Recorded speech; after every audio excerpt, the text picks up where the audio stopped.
Hi, this is Charlie with Personal Readiness Education Programs. We do a lot of classes on food storage, and we provide a lot of Mylar bags to our clients.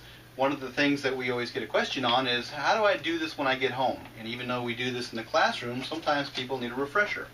So when you get home and you have your Mylar bag, you can use your clothing iron.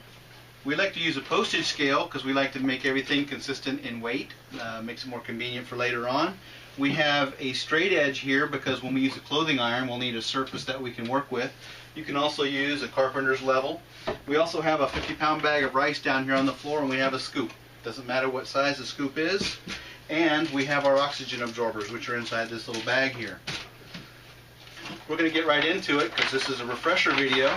Open up your bag. Take your scoop into your bag of rice. And we're going to put 5 pounds of rice inside this 1 gallon bag.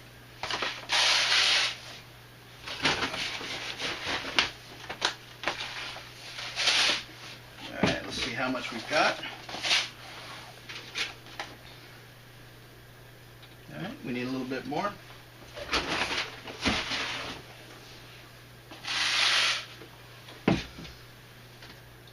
Okay, we got a little bit over 5 pounds, that's okay. We're going to settle the rice down here a little bit.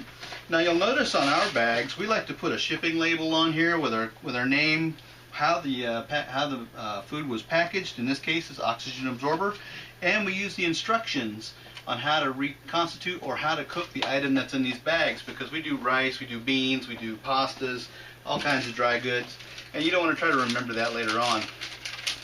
We have our oxygen absorber here. These oxygen absorbers have a 2-minute activation time. You don't have to run with it, but you want to be patient and do this right.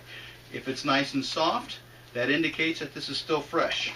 If it's hard and brittle, it may be used up. Drop that into your bag.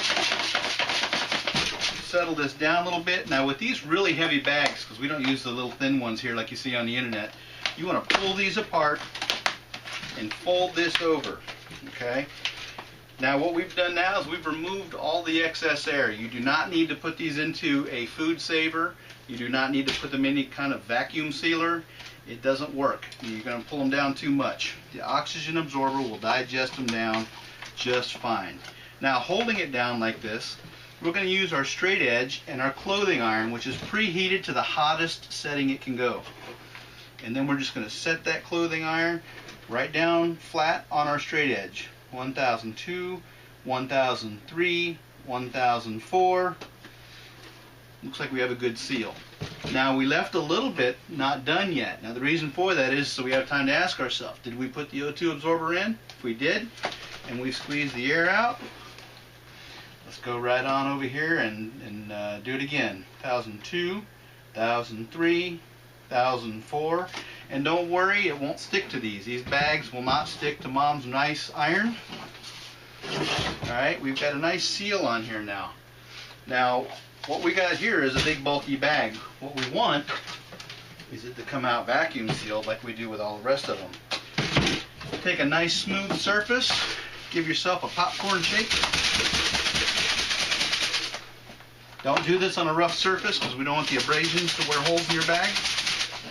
Pull out any wrinkles that you got. Once you have it in the shape that you want it in, you're going to take this bag and you're just going to set it there for about 24 to 48 hours, and when it's done, it is going to draw itself down just like this. That's us. Thanks for listening. Personal Readiness Education Programs, ReadyGoPrep.com. If you have any further questions, you can reach us at info@ReadyGoPrep.com.